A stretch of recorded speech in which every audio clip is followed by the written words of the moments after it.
How many taxpayers, excuse me? How many taxpayers' returns were leaked by the IRS contractor in the 2020 breach? I don't know the exact amount, but a lot. 405,427. One of them was Donald Trump, correct? One of them was Donald Trump, correct? One of them was Donald Trump and his family, or others, correct. Right. And Donald Trump was president at the time. Correct. So it was his IRS department that allowed this breach of privacy, correct? Well, it was a criminal who worked in the IRS, yes. Well, he was hired under Trump's administration. This is one of the Trump. Well, there was a criminal breach that led to this, yes. Very good. How many of these 400,000 people have received monetary reimbursement for the breach? I don't think any have, including the president. No, they haven't. But you've authorized the president to agree the president should have reimbursement, correct? No, we settled the case. No, there's no reimbursement to President Trump. Well, that's interesting. Suit, Senator, but so President Trump, you're going to assure us President Trump and his family will get no proceeds from this? Correct. He will not. He will not get. His family will not get. Correct. And who will direct the disposition of these? Who gets the money? From the Right. Victims Fund? Yeah. Well, there'll be a commission of 5 individuals that will be set up, and they will take in requests and claims and decide whether to do anything for Mission Who Apollo. will name the commissioners? I will. Or the Attorney General, whoever the Attorney General is. The Attorney General. Okay. Sorry, just to correct, and one of them will be done in consultation with leadership of this body. Consultation. Well, that's good. But when he first announced this suit on January 30th, he said, I think what we'll do is something for charity, where I'll give the money to charity. I'm talking about the American Cancer Society. I would say established and respected charities. Will you fulfill the president's wish that it goes to respected charities? I'm aware that he put that in or said that, but that's not ultimately what the settlement calls for.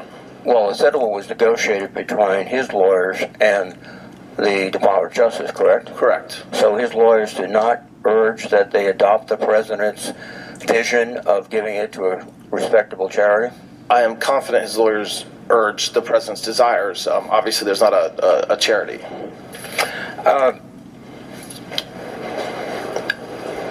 The order that you signed yesterday states that the government pay this settlement if the Secretary of Treasury has certified the payment. Is that correct? Correct. Is it a coincidence that the General Counsel of the Department of Treasury resigned yesterday? I don't know if it's a coincidence. Yeah. Have you looked or checked? Have I checked? Yeah. I have not. As to why he resigned?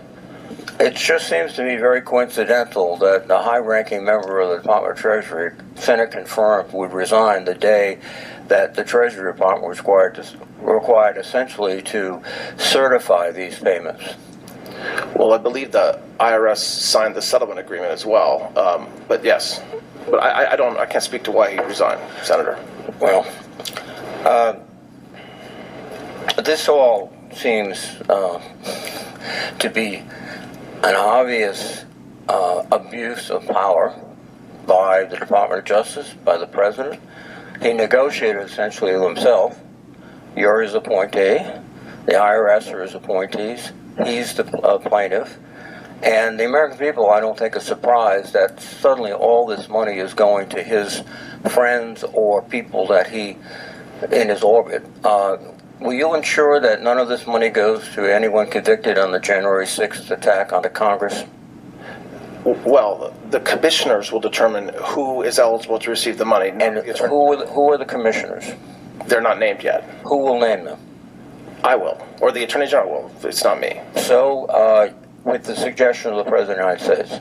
Excuse me? With the suggestion of the President of the United States, your boss. I do not make suggestions. I will. No. Commissioner. He will make suggestions to you. I have no idea if he will or not. I really don't. I have no idea if he will or not. I would be shocked if he didn't tell you exactly who to put on, and I'd be more shocked if you did not put them on. This is a travesty of the law in the United States and the Constitution. You had an opportunity to go down and talk to Ghislaine Maxwell. And then a few days later, she was transferred from a high security prison to a very comfortable. I mean, that's very comfortable. It's just not true. She was not in a high security prison. She was transferred from a low security prison to a low security prison. I mean, you're looking at me like that's verifiable. Well, I don't think at the other prison she had her own room. She had access to a private shower. She could have pet therapy, and I don't know if any of that is true. I'm not disagreeing with you. it is true, and you should know it, Mr. Attorney. I should know that? Whether an inmate has access to her own shower? No. This is a person of extra special interest to the President of the United States. He's known her. Why did he send you down to talk to her? He didn't send me. I went. But what do you mean? Do you think President Trump called and asked me to go interview a witness in federal prison? Honestly? Yes, I do, frankly. Well, because you know why? Because the deal was in. He needed somebody he could rely. He needed somebody he could rely upon to talk to her and say, what would she say if she was asked about Jeffrey Epstein? And you were the perfect choice. And you went down there, and suddenly, shazam! She's out of what is a more confining situation into a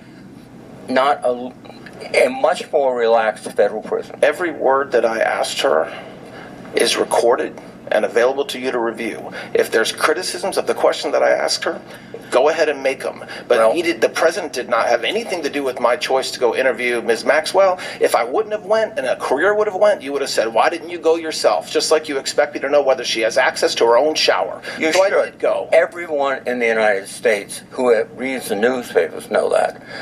I guess you don't, read things like that.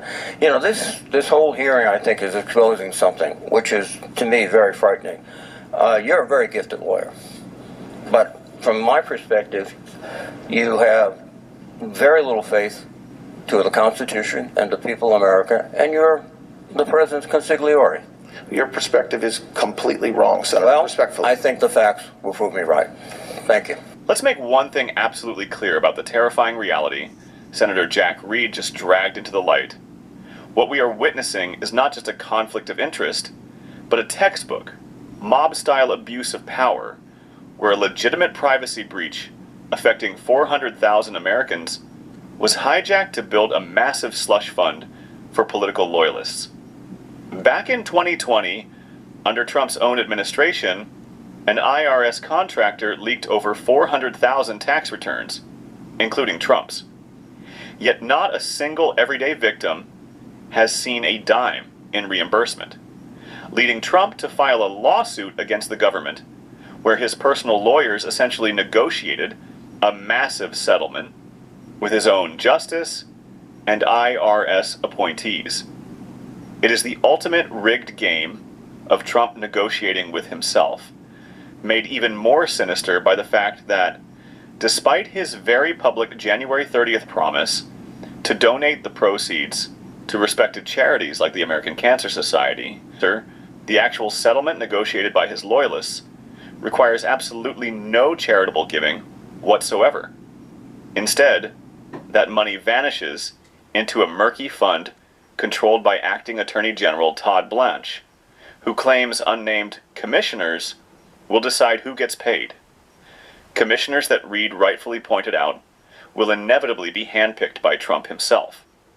The sheer corruption reaches a boiling point when Reed presses Blanche to guarantee this taxpayer money won't be funneled to convicted January 6th insurrectionists, and Blanche chillingly refuses to commit, leaving the door wide open to finance attackers of the Capitol.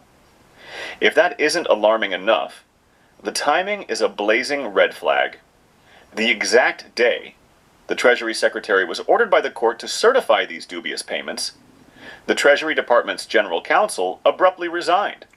A coincidence that the Acting Attorney General of the United States absurdly claims to know nothing about.